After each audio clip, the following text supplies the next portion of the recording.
Meu nome é Simone, tenho 37 anos, e a minha história não é uma novela. É um aviso para quem confia demais no abraço de quem um dia vai empurrar. A vida tem um jeito estranho de nos ensinar as lições mais importantes. Raramente ela nos prepara com antecedência, preferindo nos jogar de cabeça em situações que testam não apenas nossa resistência, mas também nossa capacidade de enxergar a verdade quando ela está escondida nos detalhes mais sutis. Eu aprendi isso da maneira mais dolorosa possível, mas sobrevivi para contar a história. Conheci Edson numa tarde comum de primavera. Eu estava terminando meu mestrado em biologia marinha e passava a maior parte dos meus dias mergulhada em livros sobre ecossistemas aquáticos. Naquele dia específico, estava sentada num banco do jardim da universidade, tão absorta em minhas anotações sobre conservação dos recifes de coral que nem percebi quando ele se aproximou. Você parece tão concentrada que quase não tive coragem de interromper, disse uma voz grave e melodiosa ao meu lado. Levantei os olhos e encontrei um homem alto, de ombros largos e olhos castanhos profundos, que pareciam guardar segredos. Seus cabelos negros e bem cortados combinavam com o terno impecável, contrastando com o ambiente descontraído do campus. Desculpe se assustei você, continuou ele, com um sorriso que parecia sincero. Sou Edson Menezes, professor visitante do Departamento de Economia. Acabei de chegar à universidade e estou um pouco perdido. Você poderia me indicar onde fica o prédio administrativo? Havia algo nele que me intrigou instantaneamente. Talvez fosse a maneira como seus olhos me estudavam enquanto eu falava, como se cada palavra minha fosse importante. Ou talvez fosse apenas o magnetismo natural que ele emanava, aquela confiança tranquila que parecia dizer que nada no mundo poderia abalar sua segurança. Claro, é bem fácil, respondi, fechando meu caderno. Na verdade, estou indo naquela direção. Posso acompanhar você se quiser. Durante o curto trajeto até o prédio administrativo, conversamos sobre a universidade, o clima, e descobrimos que compartilhávamos um gosto por documentários sobre vida selvagem. Uma conversa casual, sem nada extraordinário, mas que, de alguma forma, parecia predestinada. Foi um prazer conhecê-la, Simone, disse ele ao se despedir. Talvez possamos continuar essa conversa em outra oportunidade? 2 dias depois, nos encontramos coincidentemente na Biblioteca Central. Uma semana após isso, estávamos tomando um café juntos. Em um mês, já estávamos oficialmente namorando. Edson era charmoso, inteligente e parecia saber exatamente o que dizer em cada situação. Ele tinha respostas para tudo, soluções para qualquer problema, e uma maneira de me fazer sentir protegida e valorizada que eu nunca havia experimentado antes. Com 39 anos, ele era 8 anos mais velho que eu, e essa diferença de idade parecia trazer uma maturidade e estabilidade que me encantavam.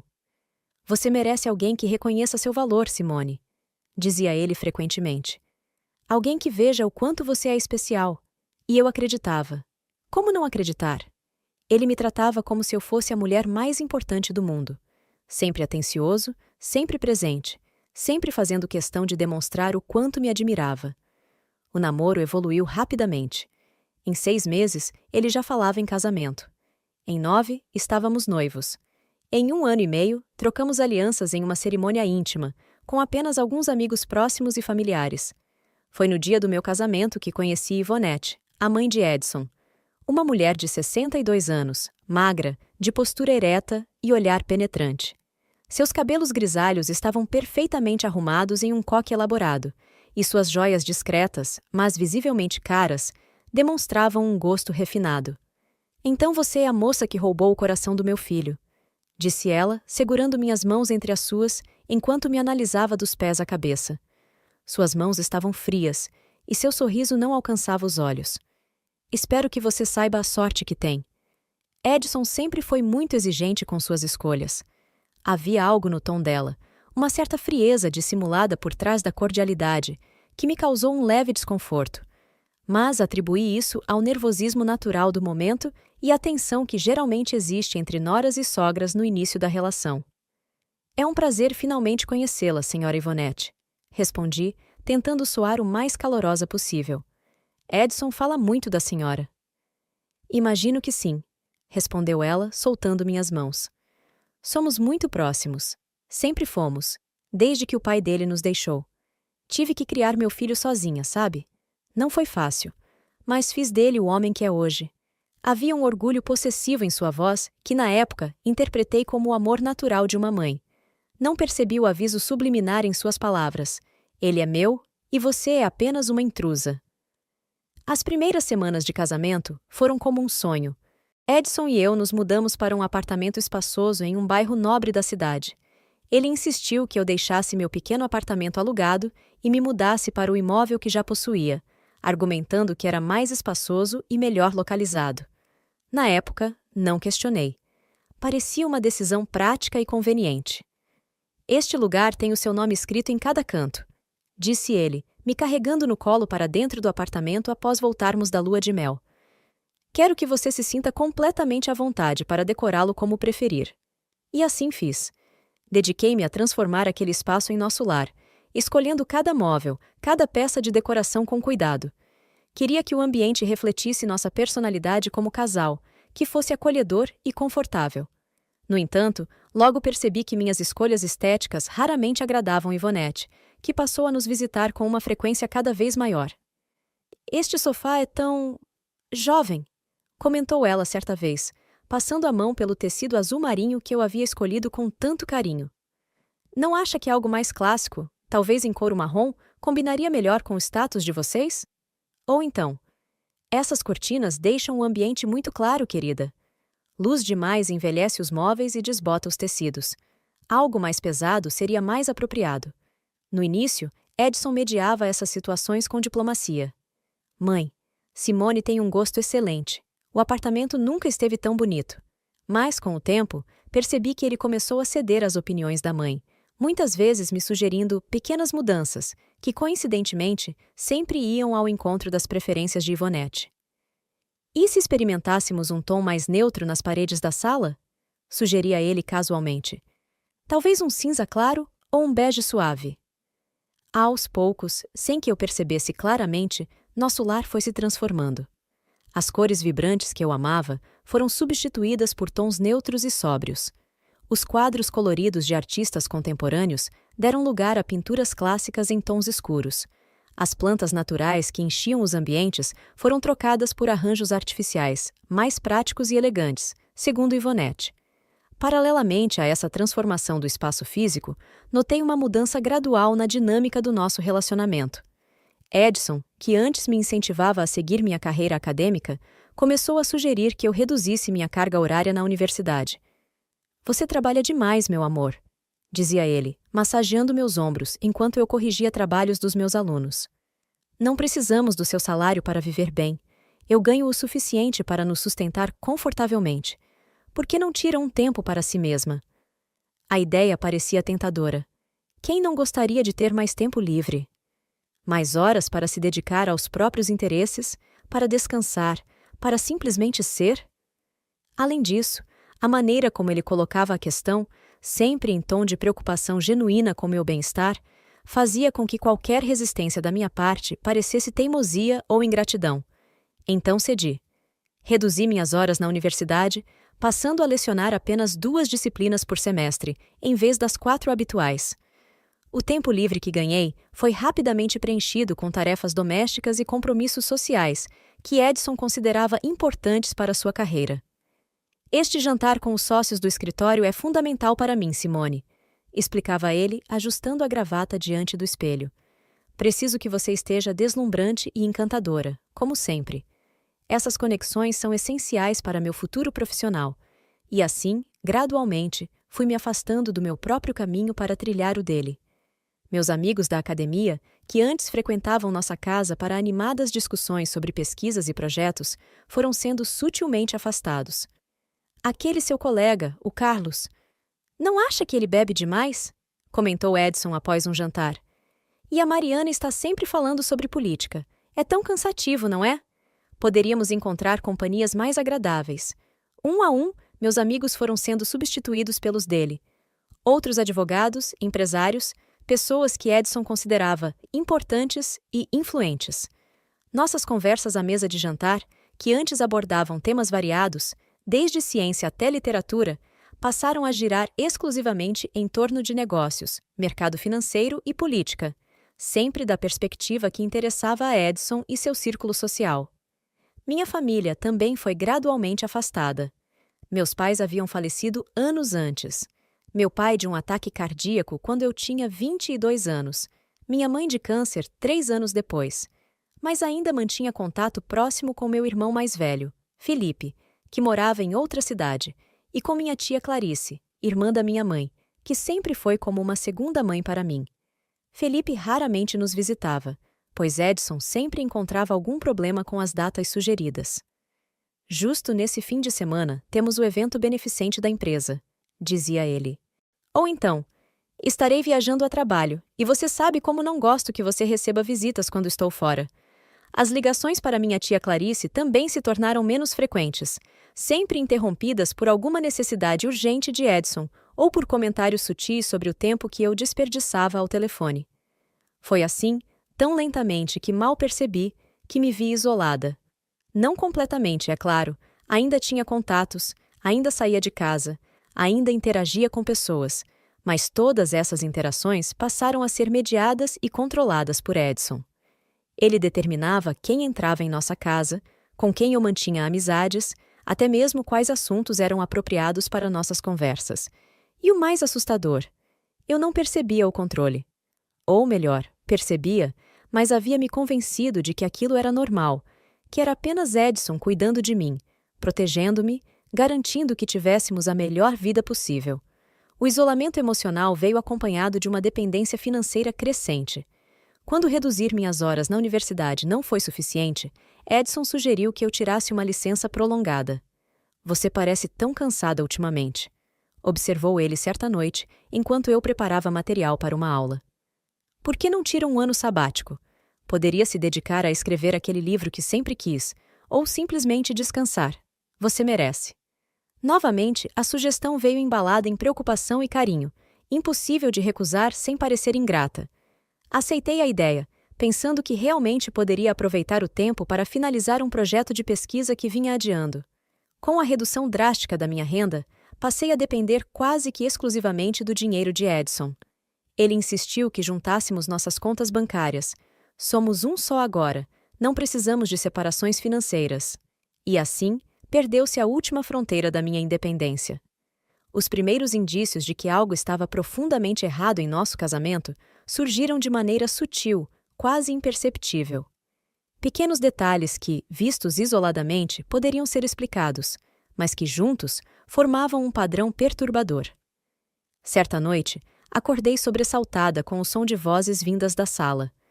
O relógio digital no criado mudo marcava 2h47 da madrugada. Edson não estava ao meu lado na cama. Levantei-me silenciosamente e caminhei pelo corredor escuro em direção às vozes.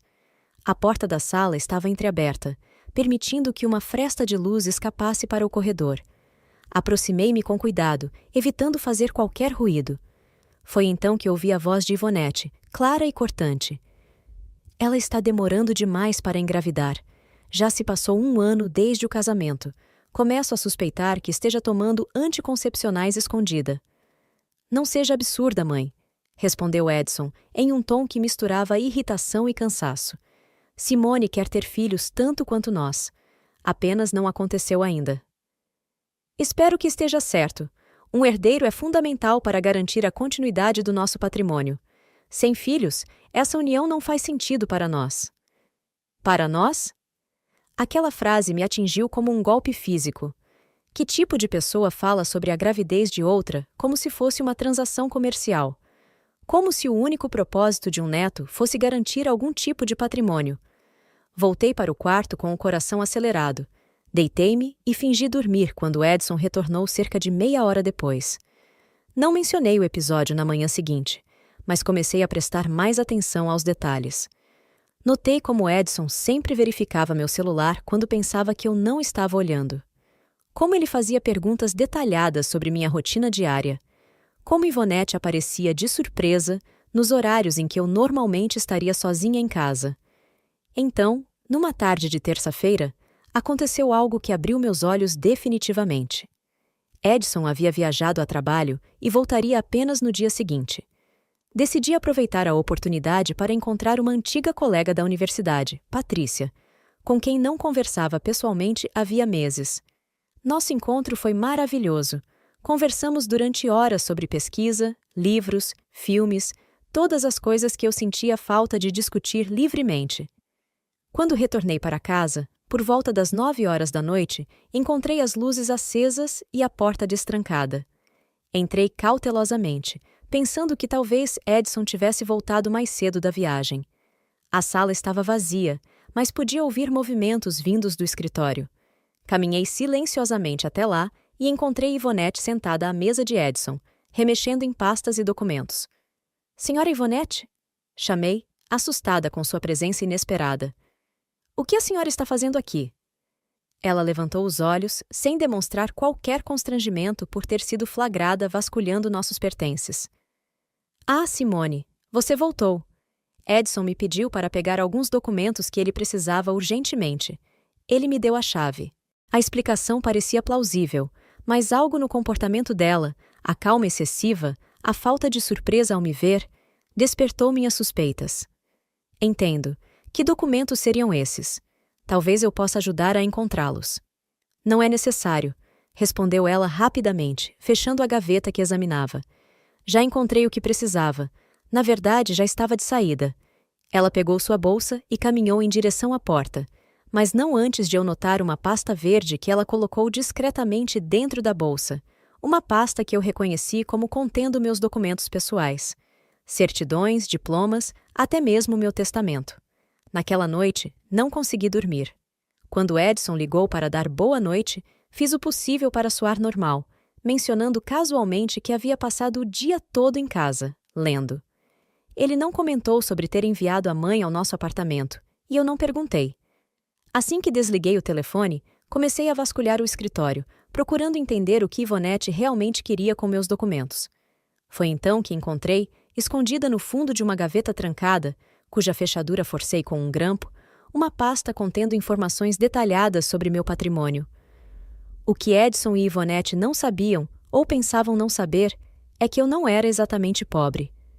Meu pai, antes de falecer, havia me deixado uma pequena herança. Um apartamento que mantinha alugado, algumas aplicações financeiras e um seguro de vida considerável.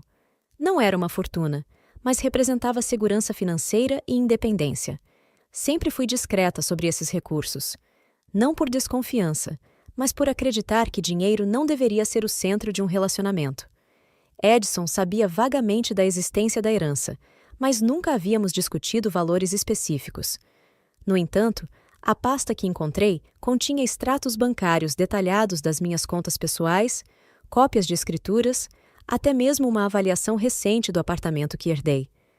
Havia também uma cópia do meu seguro de vida, que, após o casamento, tinha Edson como beneficiário principal. Fiquei paralisada, tentando processar o que aquilo significava. Por que meu marido teria uma pasta secreta com informações tão detalhadas sobre meu patrimônio? Por que sua mãe estaria interessada nesses documentos? A resposta era óbvia, mas dolorosa demais para admitir de imediato. Preferi acreditar que havia alguma explicação razoável, que eu estava apenas sendo paranoica. Coloquei tudo de volta no lugar, exatamente como havia encontrado, e decidi que confrontaria Edson quando ele voltasse. Mas não o fiz. Quando ele retornou da viagem no dia seguinte, trazendo presentes e cheio de histórias sobre reuniões importantes, algo me impediu de mencionar o incidente. Um instinto de autopreservação, talvez. Ou simplesmente o medo de confirmar minhas suspeitas e ter que enfrentar a verdade.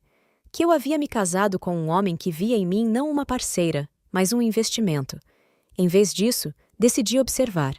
Passei a prestar atenção a cada detalhe, a cada conversa, a cada interação entre Edson e Ivonete. Comecei a notar padrões que antes ignorava. Como as visitas dela sempre coincidiam com momentos em que eu deveria estar fora de casa.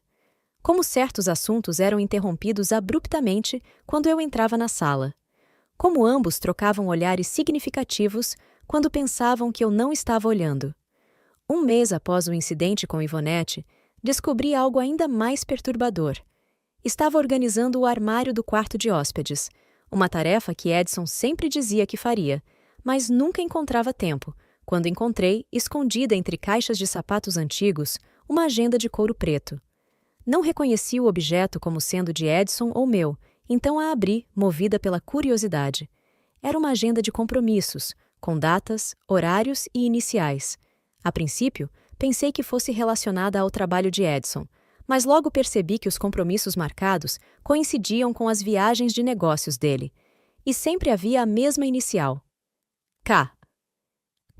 19 horas, Grand Hotel. K. Almoço, Restaurante Jardim. K. Fim de semana, Pousada Serra Azul. Fotografei várias páginas da agenda com meu celular, coloquei-a exatamente onde a havia encontrado e continuei minha investigação silenciosa. Nos dias seguintes, quando Edison mencionava uma reunião de trabalho ou um jantar com clientes, eu verificava discretamente se a data coincidia com algum dos compromissos marcados na agenda misteriosa. Coincidiam, sempre. Foi então que decidi fazer algo que nunca imaginei que faria. Segui meu próprio marido. Numa quinta-feira, em que ele disse que teria um jantar importante com investidores estrangeiros, pedi a uma colega da universidade que me emprestasse seu carro. Não queria arriscar usar o meu, que Edison reconheceria facilmente. Estacionei a uma distância segura do escritório dele e esperei. Às 18h30, vi-o sair do prédio e entrar em seu carro. Segui-o a uma distância prudente, tomando cuidado para não ser notada. Para minha surpresa, ele não se dirigiu a nenhum restaurante de alto padrão, como seria de se esperar para um jantar com investidores. Em vez disso, seguiu para um condomínio residencial em um bairro afastado do centro. Estacionei do outro lado da rua e observei enquanto Edison digitava um código na entrada do condomínio e desaparecia no interior do complexo. Não havia muito o que eu pudesse fazer além de esperar, então liguei o rádio e me preparei para uma longa vigília. Cerca de 3 horas depois, quando já considerava desistir e ir embora, vi Edison saindo do condomínio. Mas ele não estava sozinho. Uma mulher o acompanhava, alta, loira, aparentando ter cerca de 30 anos. Eles se beijaram longamente na calçada antes que ela retornasse para o interior do condomínio e ele voltasse para seu carro. Senti uma dor física, como se algo dentro de mim tivesse se quebrado. Não era apenas a traição em si, embora isso já fosse doloroso o suficiente, mas a compreensão de que toda a minha vida ao lado de Edison havia sido construída sobre mentiras. Cada momento de carinho, cada palavra de amor, cada promessa. Tudo questionável agora. Voltei para casa antes dele, tomei um banho demorado e me deitei, fingindo dormir quando ouvi a porta da frente se abrir. Edison entrou no quarto silenciosamente, tomou seu banho e deitou-se ao meu lado, como se não tivesse acabado de trair não apenas nosso casamento, mas toda a confiança que eu havia depositado nele. Nos dias seguintes, continuei minha investigação. Descobri que a misteriosa K se chamava Kimberly Costa, uma executiva de marketing que trabalhava em uma empresa parceira do escritório de advocacia de Edison. Eles mantinham um relacionamento há pelo menos 6 meses, de acordo com as datas na agenda. Kimberly havia entrado na vida de Edison durante um projeto conjunto entre suas empresas. Ele a conheceu em uma reunião de negócios e, segundo descobri mais tarde através de e-mails recuperados do computador dele, a atração foi imediata, não por ela como pessoa, mas pelo que ela representava, uma parceira que compartilhava sua ambição desmedida e falta de escrúpulos. Em um dos e-mails, datado de apenas 3 meses após nosso casamento, Edison escrevia para Kimberly: "Encontrei alguém que pensa como eu. Alguém que entende que sentimentos são obstáculos, não objetivos. Minha esposa é útil por enquanto, mas temporária. O plano está em andamento, e em breve poderemos colher os frutos." Kimberly não era apenas uma amante, era uma cúmplice ativa, uma parceira de crime que via em mim não uma pessoa, mas um obstáculo a ser removido. Sua frieza era tão calculada quanto a de Edison e Ivonette. Mas o mais perturbador ainda estava por vir. Cerca de 2 semanas após descobrir a existência de Kimberly, cheguei em casa mais cedo do que o habitual. Havia dito a Edison que participaria de uma reunião na universidade que provavelmente se estenderia até tarde da noite. Na verdade, a reunião foi cancelada de última hora, e decidi aproveitar a oportunidade para continuar minha investigação particular. Ao me aproximar do apartamento, Notei o carro de Ivonete estacionado na garagem dos visitantes. Não era incomum que ela visitasse nossa casa quando eu não estava. De fato, era cada vez mais frequente. Mas algo me dizia que esta visita em particular poderia revelar informações importantes. Em vez de entrar pela porta da frente, usei a entrada de serviço, que raramente era utilizada. Consegui entrar silenciosamente e me aproximei da sala, de onde podia ouvir vozes. Para minha surpresa, não eram apenas Edson e Ivonete que conversavam. Havia uma terceira voz, feminina, jovem, com um leve sotaque que não consegui identificar imediatamente. Me posicionei no corredor, escondida atrás da porta entreaberta, e apurei os ouvidos. O que ouvi naquela tarde mudou completamente o curso da minha vida. Precisamos acelerar as coisas, dizia Ivonete em um tom urgente que nunca havia usado na minha presença. A cada dia que passa, ela pode descobrir algo. Já notei que anda mais observadora, mais cautelosa. Não podemos simplesmente apressar um processo desses, mãe, respondeu Edson, suando irritado. Tudo precisa parecer absolutamente natural. Um acidente, uma fatalidade trágica. Qualquer sinal de suspeita e tudo estará perdido. Seu marido tem razão, Ivonete. Interveio a terceira voz, que agora reconheci como pertencente a Kimberly. Precisamos ser pacientes. O plano é sólido, mas o timing é crucial. Meu coração batia tão forte que temi que pudessem ouvi-lo. Do que eles estavam falando? Que plano era esse? A resposta veio nas palavras seguintes de Edson. A apólice de seguro dela é substancial. Somada ao valor do apartamento e das aplicações financeiras, estamos falando de um patrimônio considerável. Mas qualquer movimento em falso pode arruinar tudo. Senti meu sangue gelar. Eles estavam discutindo minha morte. Meu próprio marido, sua mãe e sua amante estavam calmamente planejando como me matar e ficar com meu dinheiro. Como descobri mais tarde, através de documentos encontrados no escritório de Edson, ele começou a investigar minha situação financeira logo após nosso primeiro encontro. Não foi coincidência ele estar perdido no campus naquele dia. Ele já havia me identificado como um potencial alvo, após descobrir, através de um colega que trabalhava no departamento financeiro da universidade, que eu havia recebido uma herança significativa. O acaso que nos uniu foi cuidadosamente orquestrado. Nosso encontro na biblioteca, uma semana depois. Planejado. O café espontâneo que tomamos juntos. Parte do esquema. Edson estudou meus horários, meus hábitos, meus gostos, tudo para criar a impressão de que tínhamos uma conexão instantânea, quando na verdade ele estava meticulosamente me manipulando desde o início. Ela precisa sumir, continuou Ivonete, sua voz fria e calculista. A apólice e a herança vão ser nossa liberdade. Pense, Edson.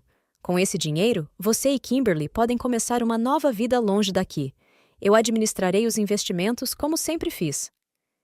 E se simplificássemos? Sugeriu Kimberly. Um acidente doméstico, talvez. Algo com um aquecedor a gás, liberando monóxido de carbono enquanto ela dorme.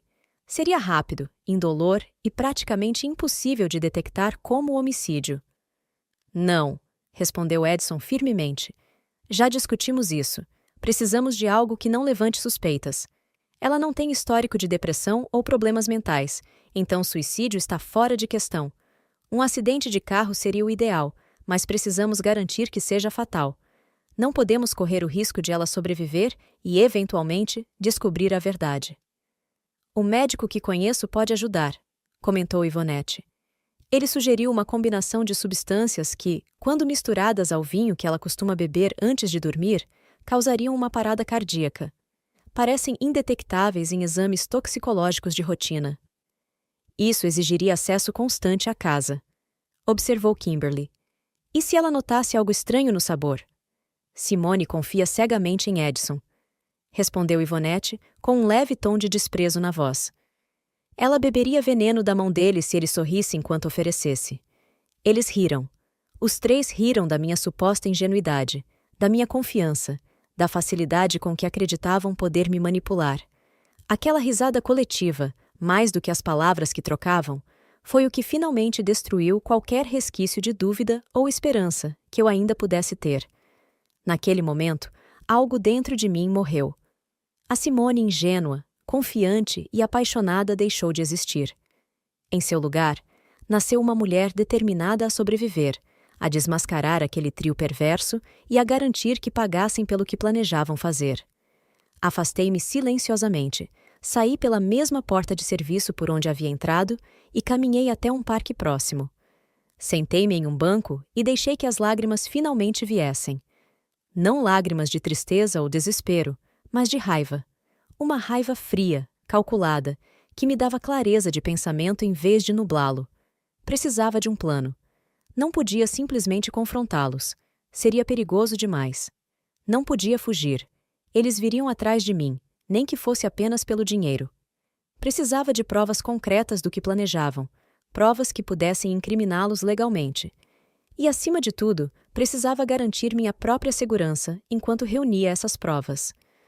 Voltei para casa horas depois, mantendo a farsa de que havia participado da reunião na universidade. Edson estava sozinho, sentado no sofá assistindo a um jogo de futebol, como se não tivesse passado a tarde planejando meu assassinato. "Como foi a reunião?" perguntou ele casualmente, sem tirar os olhos da televisão. "Cansativa", respondi, forçando um sorriso. O professor Andrade consegue transformar qualquer pauta em um monólogo interminável. "Imagino", riu ele, finalmente olhando para mim. "Quer um vinho para relaxar?" Senti um arrepio percorrer minha espinha. Vinho. Exatamente o que haviam mencionado como veículo para o veneno que planejavam me dar. "Hoje não, obrigada", respondi, tentando soar casual. "Estou com uma leve dor de cabeça. Acho que vou tomar um banho quente e ir direto para a cama." "Quer que eu prepare um chá para você?" ofereceu ele, em um tom preocupado que, apenas algumas horas antes, eu teria interpretado como carinho genuíno. "Não é necessário", respondi rapidamente, talvez rápido demais. "Só preciso descansar um pouco."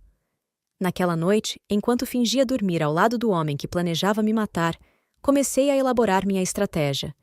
Precisava ser cautelosa, meticulosa e, acima de tudo, paciente. Qualquer movimento em falso poderia custar minha vida. No dia seguinte, iniciei meu contra-ataque.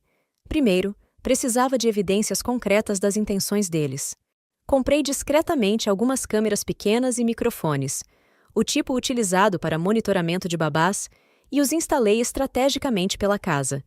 Um na sala, outro no escritório, um terceiro na cozinha.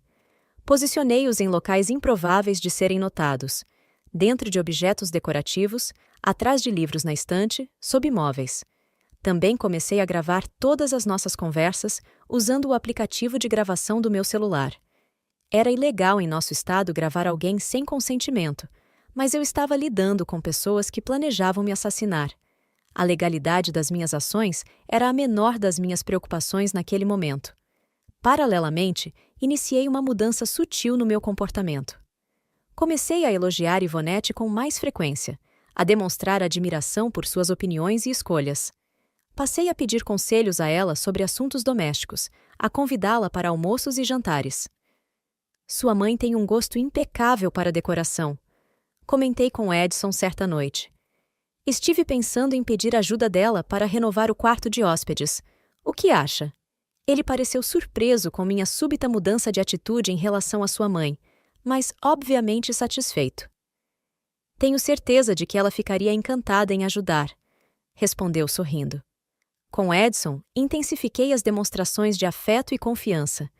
Preparava seus pratos favoritos, massageava seus ombros após um dia de trabalho, mostrava interesse genuíno em seus projetos profissionais. Queria que ele baixasse a guarda, que se sentisse seguro na crença de que eu continuava sendo a esposa ingênua e devotada que ele pensava ter. O mais difícil foi quando, finalmente, conheci Kimberly pessoalmente. Edson a levou para um jantar em nossa casa, apresentando-a como uma colega de trabalho que estava colaborando em um caso importante. O cinismo da situação era quase insuportável. Ele trazendo sua amante para nossa casa, esperando que eu a servisse e a tratasse com cortesia. E foi exatamente o que fiz. Servi os melhores vinhos, preparei um jantar elaborado, sorri e participei da conversa como a anfitriã perfeita. Observei atentamente como eles interagiam, captando os olhares furtivos, os toques acidentais, o código silencioso que haviam desenvolvido. Kimberly era exatamente como eu a imaginava. bonita de maneira óbvia, com cabelos loiros perfeitamente tingidos, unhas longas e bem cuidadas, roupas caras, mas um tanto extravagantes para a ocasião. Havia algo predatório em seu sorriso, algo calculista na maneira como seus olhos me avaliavam enquanto conversávamos amenidades. Seu marido fala muito bem de você, comentou ela em determinado momento, quando Edson havia saído momentaneamente da sala. Diz que você é muito compreensiva. Havia um tom de deboche em sua voz, como se estivesse secretamente rindo da minha suposta ingenuidade. Mantive o sorriso e respondi calmamente. Edson tende a ver o melhor nas pessoas. É uma das qualidades que mais admiro nele. Durante as semanas seguintes, continuei minha encenação de esposa perfeita enquanto secretamente reunia provas. As câmeras e microfones capturaram várias conversas incriminadoras entre Edson e Ivonete, frequentemente mencionando o plano e discutindo detalhes sobre como acessar meu dinheiro após minha morte. Uma noite, capturei algo ainda mais explícito. Edson havia convidado Kimberly para nossa casa enquanto eu supostamente estaria em um curso de extensão na universidade. Cancelei minha participação no último minuto, mas mantive a farsa de que estaria fora até tarde.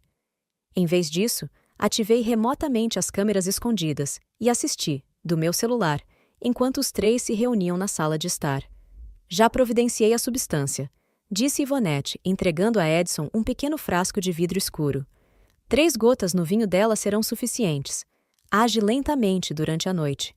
Quando acordar, encontrará a garota em parada cardíaca. Ligue para a emergência, tente reanimação, seja um marido desesperado. Ninguém suspeitará de nada.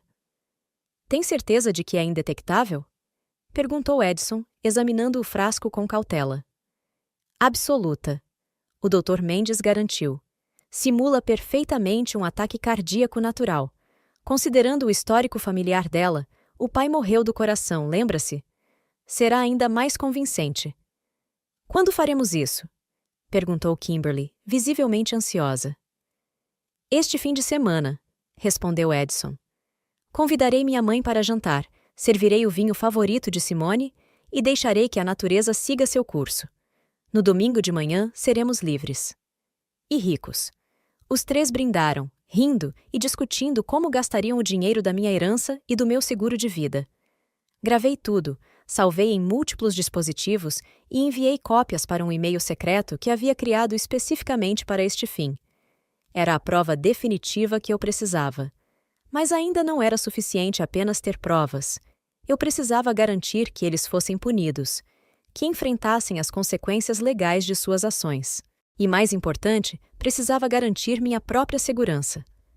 Naquela mesma noite, entrei em contato com um antigo colega da universidade que havia se tornado delegado.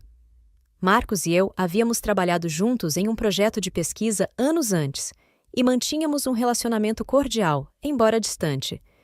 Pedi um encontro urgente, em um local discreto, longe dos olhos vigilantes de Edson e seu círculo.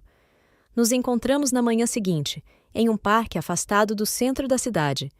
Contei-lhe toda a história, mostrei as gravações, expliquei a situação desesperadora em que me encontrava.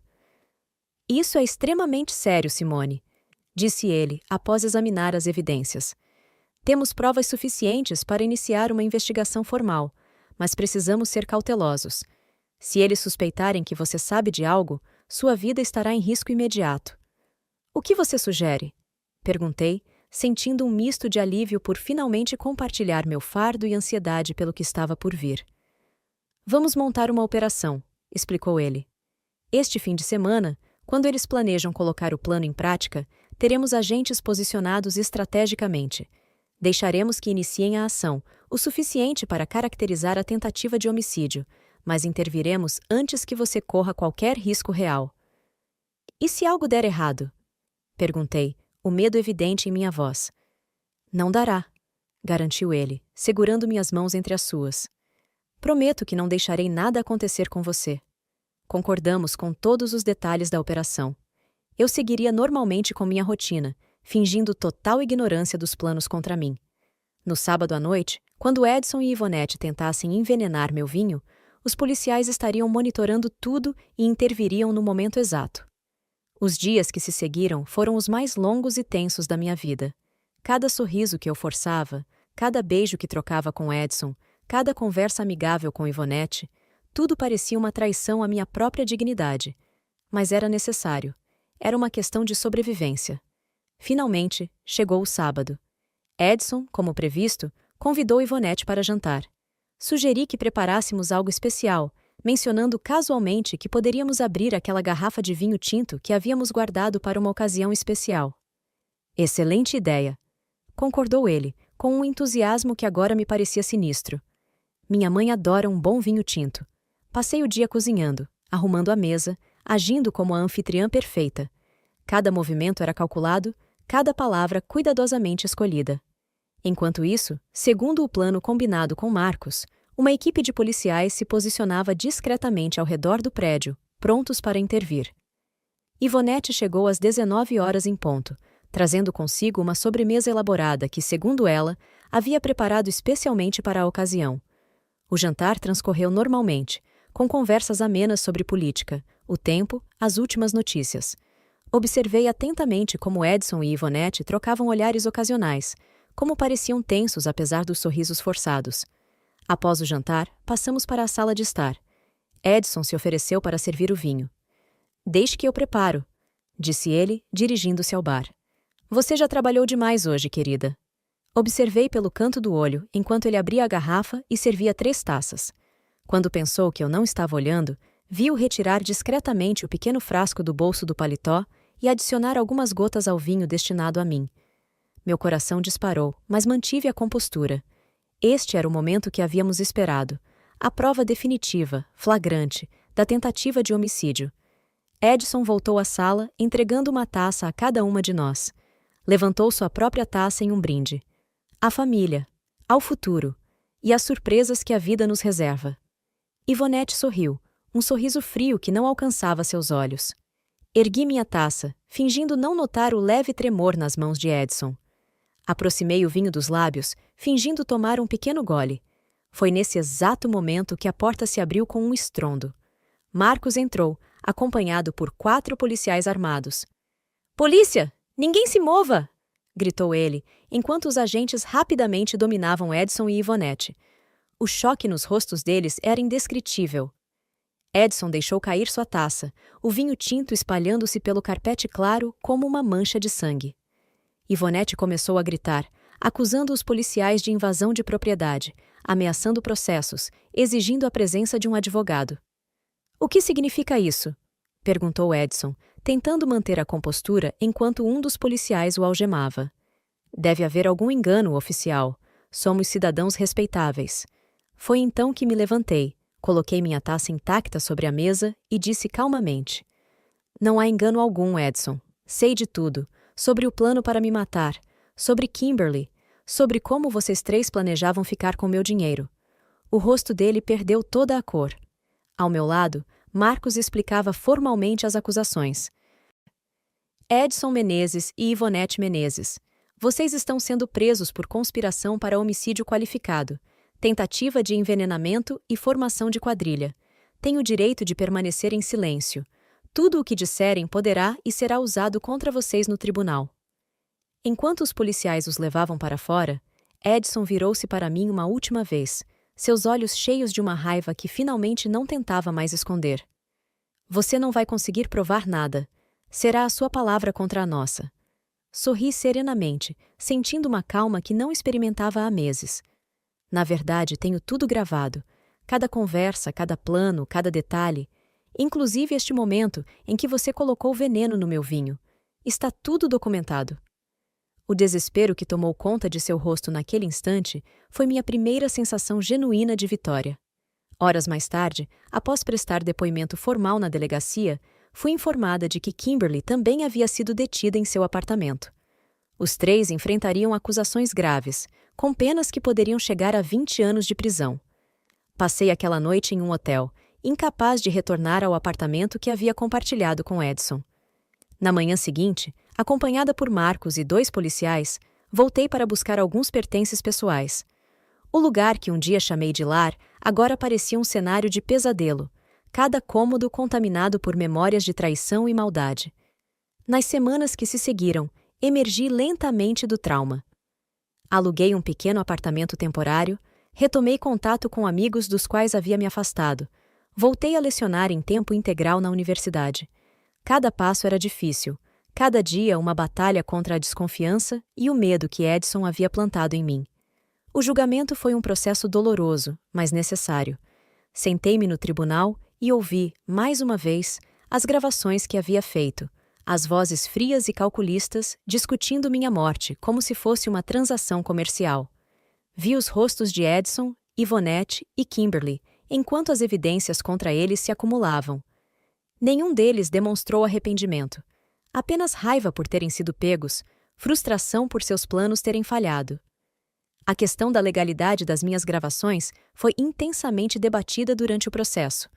A defesa de Edson argumentou veementemente que as provas haviam sido obtidas de maneira ilegal, sem o consentimento dos acusados, e, portanto, deveriam ser desconsideradas.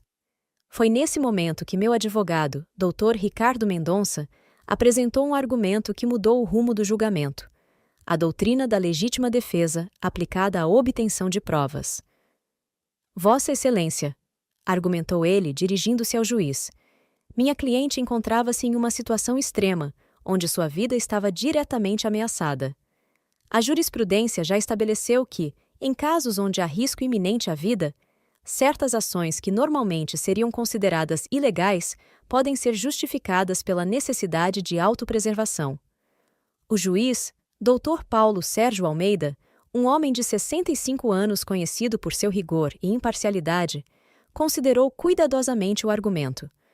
Após 3 dias de deliberação, decidiu: este tribunal entende que, embora a legislação sobre privacidade seja clara quanto à ilegalidade de gravações sem consentimento, o contexto específico deste caso justifica uma exceção.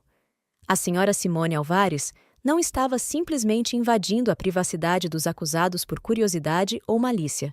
Estava coletando evidências para proteger sua própria vida diante de uma ameaça concreta e iminente. Essa decisão não apenas permitiu que minhas gravações fossem aceitas como provas, mas também estabeleceu um precedente importante para casos futuros envolvendo vítimas de violência doméstica que precisam documentar abusos. Quando chegou minha vez de testemunhar, olhei diretamente nos olhos de Edson, aqueles mesmos olhos que um dia achei que transbordavam de amor, e contei minha história. Falei sobre como havia sido manipulada, isolada, preparada para o abate como um animal indefeso. Falei sobre a dor da traição, sobre o terror de descobrir que dormia ao lado de alguém que planejava minha morte. Ao final do julgamento, todos os 3 foram considerados culpados. Edson e Ivonete receberam as penas mais severas, 18 anos de prisão cada um. Kimberly, que alegou ter sido manipulada por eles, uma alegação que as gravações contradiziam claramente, recebeu 12 anos. Quando o juiz anunciou a sentença, não senti alegria ou triunfo. Apenas um profundo alívio, como se um peso imenso tivesse sido retirado do meu peito. Finalmente, estava livre. Nos meses seguintes, reconstruí minha vida passo a passo. Vendi o apartamento que havia compartilhado com Edson e me mudei para uma cidade vizinha, onde aceitei uma posição de professora titular na universidade local. Iniciei terapia para processar o trauma e comecei a reaprender a confiar em mim mesma, primeiramente, e depois, gradualmente, nos outros. Certo dia, recebi uma carta inesperada. Era de Rodrigo, o irmão mais novo de Edson, com quem eu havia convivido pouco durante meu casamento. Ele expressava seu choque e horror ao descobrir o que seu irmão e sua mãe haviam planejado, e pedia desculpas por qualquer parte que pudesse ter tido, mesmo que involuntariamente, naquela trama sinistra. Você mostrou uma coragem que poucos teriam, escreveu ele, e me fez ver a verdadeira natureza da minha própria família. Por isso, serei eternamente grato. Aquela carta representou um tipo diferente de encerramento, uma confirmação de que, apesar de tudo, havia bondade no mundo, que nem todos os laços familiares eram corrompidos pela ganância e pelo ódio. Com o dinheiro da venda do apartamento e parte da minha herança, fundei uma organização sem fins lucrativos dedicada a ajudar mulheres em situações abusivas. Não uma instituição de caridade, mas um centro de empoderamento, onde oferecíamos não apenas abrigo temporário, mas também assistência legal, apoio psicológico e treinamento profissional. O caminho até a fundação do Centro Renascimento não foi simples. Precisei enfrentar uma burocracia interminável, convencer investidores e parceiros, e, principalmente, lutar contra meus próprios medos. Meu tio Antônio foi fundamental nesse processo. Ele, que havia me acompanhado até o altar no dia do meu casamento, agora me acompanhava em uma jornada muito mais significativa. Antônio era irmão da minha mãe, e o único familiar próximo que me restou após a morte dos meus pais. Durante os anos de casamento com Edson, nosso relacionamento havia esfriado, mais uma consequência do isolamento que meu ex-marido sistematicamente me impôs. Quando tudo veio à tona, Antônio foi uma das primeiras pessoas a me estender a mão. Eu sempre desconfiei daquele homem, confessou ele, meses depois do julgamento, enquanto me ajudava a organizar os documentos para a fundação do centro. Havia algo nos olhos dele, Simone, algo que não combinava com as palavras que saíam da sua boca. Mas você parecia tão feliz. Por que nunca me disse nada? Perguntei, sem ressentimento, apenas curiosa. Tentei, várias vezes, mas você estava apaixonada, e ele sempre encontrava uma maneira de impedir que conversássemos a sós. Com o tempo, você se afastou tanto que mal conseguíamos trocar 2 palavras sem que ele estivesse presente. Essa conversa me fez perceber quantos sinais de alerta eu havia ignorado ao longo dos anos. Não apenas de Antônio, mas de vários amigos e colegas que, sutilmente, tentaram me alertar sobre o comportamento controlador de Edson. Na época, interpretei essas tentativas como inveja ou incompreensão. Agora, entendo que eram gestos genuínos de preocupação. Antônio não apenas me apoiou emocionalmente, mas também investiu financeiramente no Centro Renascimento, tornando-se um dos primeiros membros do conselho diretor. Seu conhecimento em administração de empresas, ele era contador aposentado, foi crucial para estruturarmos o centro de forma sustentável. Dei ao centro o nome de Renascimento, porque era isso que aquelas mulheres estavam fazendo, assim como eu havia feito. Renascendo das cinzas de relacionamentos destrutivos, reconstruindo suas vidas com dignidade e força. O centro rapidamente se tornou um modelo de referência na região.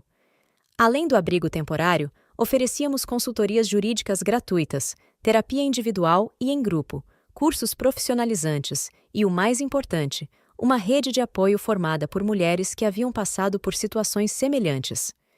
Desenvolvi um programa específico chamado Sinais de Alerta, onde ensinávamos a identificar comportamentos abusivos nos estágios iniciais de relacionamentos.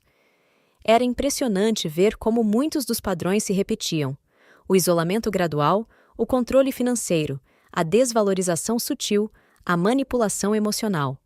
Padrões que eu havia vivenciado na pele e que agora podia ajudar outras mulheres a reconhecer antes que fosse tarde demais. O caso de Edson, Ivonete e Kimberly acabou ganhando notoriedade nacional. A história foi destaque em jornais, revistas e programas de televisão. O Triângulo da Morte, assim a mídia apelidou o caso. Por meses, recebi convites para entrevistas e programas de televisão, a maioria dos quais recusei. Não queria ser definida como a mulher que sobreviveu ao plano do marido, mas sim como alguém que transformou uma experiência traumática em uma oportunidade de ajudar outras pessoas. No entanto, aceitei participar de alguns documentários educativos sobre violência doméstica e abuso psicológico. Era importante compartilhar minha história de uma forma que pudesse educar e alertar, não apenas entreter. Hoje, 3 anos após aquela noite fatídica em que quase perdi minha vida, olho para trás e vejo o quanto cresci. A experiência me transformou, sem dúvida. Deixou cicatrizes que nunca desaparecerão completamente. Mas também me deu uma força que não sabia que possuía, uma clareza de propósito que antes me faltava. Edson, Ivonete e Kimberly continuam cumprindo suas penas. Ocasionalmente, recebo notícias sobre eles através do sistema judicial, pedidos de revisão de sentença negados, solicitações de transferência para presídios menos rigorosos. Cada notificação ainda provoca um leve tremor de ansiedade, um eco distante do terror que vivi. Mas a cada dia, esse eco se torna mais fraco. Não sou mais a mulher que eles tentaram destruir. Sou mais forte, mais sábia, mais cautelosa, sim, mas também mais compassiva. Porque entendi que a verdadeira vitória não está em sobreviver à traição, mas em não permitir que ela endureça seu coração. Enquanto escrevo estas palavras, sentada no escritório do Centro Renascimento, observo pela janela um grupo de mulheres conversando no jardim.